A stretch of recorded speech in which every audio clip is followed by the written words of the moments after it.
Apakah orang yang meninggal dunia itu semuanya langsung kembali kepada Allah? Jawabannya belum tentu. Mengapa begitu? Karena tergantung kepada diri masing-masing ketika dia hidup di dunia. Apakah diri seseorang itu mengenal Allah atau tidak? Bagi yang berbaiat kepada Allah, sudah tentu dia mengetahui jalan pulangnya. Sehingga semasa hidup di dunia, dia senantiasa beserta Tuhannya. Baik dikala duduk berdiri dan berbaring bahkan di segala aktivitasnya. Tetapi sebaliknya orang yang belum mengenal Allah itu sudah tentu belum mengetahui jalan pulangnya, maka akan melalui proses penyucian dosa yang teramat sangat berat. Karena semasa di dunia dia tidak tahu cara menyucikan diri dari dosa. Nabi mengatakan, alat penyucian dosa itu dibakar dengan api, dan pilihannya hanya dua, yaitu dibakar dengan api zikirullah semasa di dunia, atau dibakar dengan api neraka sewaktu di alam akhirat. Pilihannya kembali kepada individu masing-masing.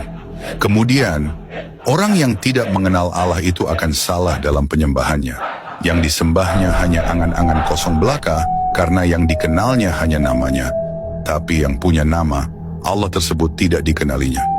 Sehingga terjadilah lain yang diperintah, lain pula yang dikerjakannya. Salah satu contohnya yaitu kata Tuhan, dirikanlah sholat untuk mengingat Allah. Tetapi yang terjadi di saat sholat, lain pula yang diingatnya. Sedangkan apapun yang diingat di saat sholat itu, itulah yang menjadi Tuhannya, tanpa disadari dirinya telah menghadirkan berhala-berhala dalam ingatannya. Artinya di saat sholat tanpa disadari, telah menyekutukan Allah.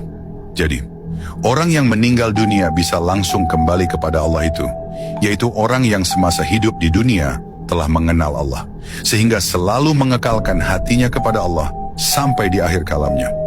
Orang yang semasa di dunia matanya buta, tidak melihat Allah, maka di akhirat nanti akan Allah jadikan matanya lebih buta lagi. Itulah janji Allah yang pasti berlaku. Inna lillahi wa inna lillahi rojiun itu untuk orang yang kenal kepada Allah dan senantiasa beserta Allah di saat berdiri, duduk, bahkan berbaring.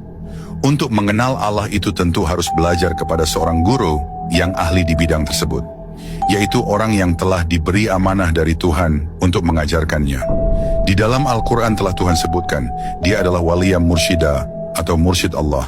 Ulama tersebut masih ada di zaman ini, bahkan masih banyak, tetapi tidak banyak orang yang mengetahui kecuali orang-orang tertentu, yaitu orang yang telah berbaiat kepada Allah dan yang kekal hatinya kepada Allah.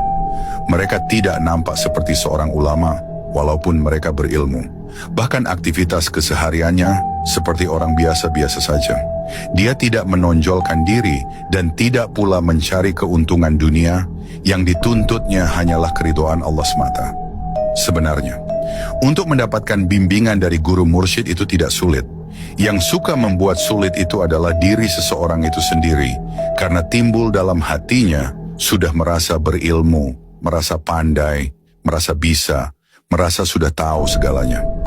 Bahkan yang lebih parahnya lagi, merasa sudah cukup dengan ibadah yang dilakukannya, tanpa perlu bimbingan seorang guru untuk menuntun hidupnya.